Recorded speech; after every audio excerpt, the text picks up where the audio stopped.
बंद करो, बंद करो, बंद करो। इनकलाब जिंदाबाद, जिंदाबाद, जिंदाबाद। तानाशाही मुर्दाबाद, मुर्दाबाद, मुर्दाबाद। जनतंत्र की हत्या बंद करो, बंद करो, बंद करो। इनकलाब जिंदाबाद, जिंदाबाद, जिंदाबाद। CPIM जिंदाबाद, जिंदाबाद, जिंदाबाद। डालिए। अब ये आदमी से इन्हें उन्हें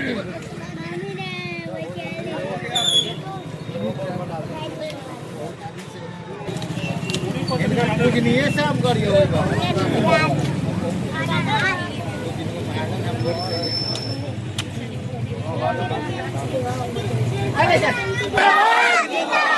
CPIM जिंदाबाद, नरेंद्र मोदी इस्तीफा दो, सात नौजवानों के साथ इंसाफ करो, सात नौजवानों के साथ इंसाफ करो,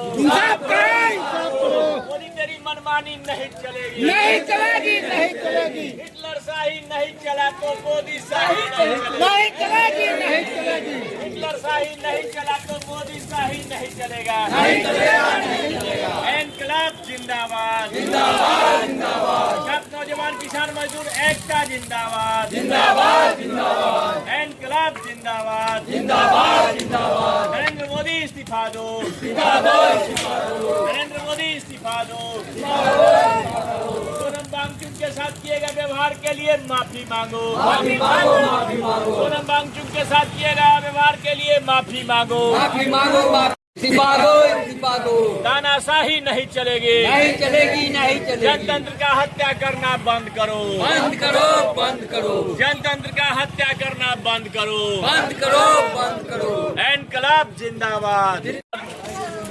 DYFI के नेता विक्की जी को आमंत्रित करते हैं कि 2 शब्द अपनी बातों को रखें।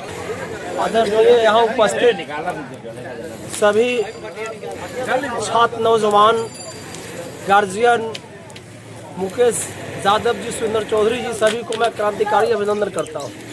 साथियों, अभी हम लोगों ने नरेंद्र मोदी जी का पुतला दहन किया है। ये सवाल बनता है कि आखिर हम लोगों ने क्यों किया है?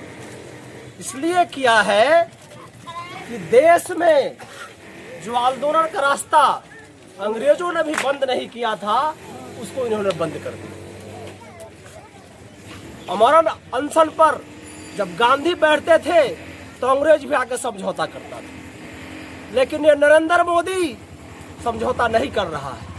भगत सिंह ने जेल हड़ताल किया, भूख हड़ताल 41 दिनों का, और अंग्रेज को भी झुकना पड़ा और उनके बात को मानना पड़ा। लेकिन ये भारत के इतिहास में पहली बार किसी हड़तालियों को उठाकर जबरदस्ती और कहां ले गया कोई पता नहीं। और मांग क्या था?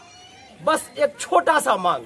ये आपको समझना है साथियों, नौजवान साथियों, पढ़ने लिखने वालों, खासकर गार्जियन बंधुओं, अगर हमारा बेटा, हम किसान है और हमारा बेटा पढ़ने में तेज है और उसको हम पढ़ा लिखा रहे हैं, जमीन बेच के, खेती करके, चाहे वगैरह वगैरह मेहनत करके, और एक अमीर का भी बेटा अगर पढ़ाई कर रहा है, वो भी तैयारी कर रहा है, और इसी बीच में क्वेश्चन पेपर, जो इम्तिहान का पेपर होता है, उसको वो अमीर खरीद ले रहा है, और उसका बेटा जो है आसानी से जा रहा है, परीक्षा देकर पास कर जा रहा है, और आपका बेटा पढ़ लिख के भी पीछे रह जा रहा है। तो किसका नुकसान हो रहा है?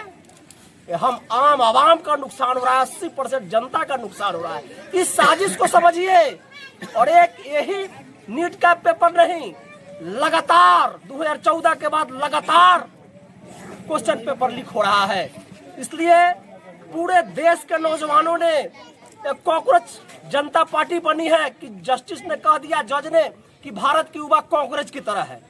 इस पर एक नौजवान ने खड़ा हुआ और कॉकरोच जनता पार्टी बना दिया, और इस पर सारे युवा एक हो गए हैं और सरकार से मांग कर रहे हैं कि शिक्षा मंत्री इस्तीफा दो। ये जायज मांग है, क्योंकि भारत में जब भी कोई मंत्री, जिसके अंदर में जो चीज होता है, अगर वो नहीं उसको ठीक से चला पाता है तो इस्तीफा देता है। ये संवैधानिक मांग है, लेकिन इसका उल्लंघन किया जा रहा है। और इसी मांगों के साथ हम अपनी बात को समाप्त करते हैं। धर्मेंद्र प्रधान इस्तीफा दो, शिक्षा मंत्री इस्तीफा दो, मोदी तेरी मनमानी नहीं चलेगी, तानाशाही नहीं चलेगी।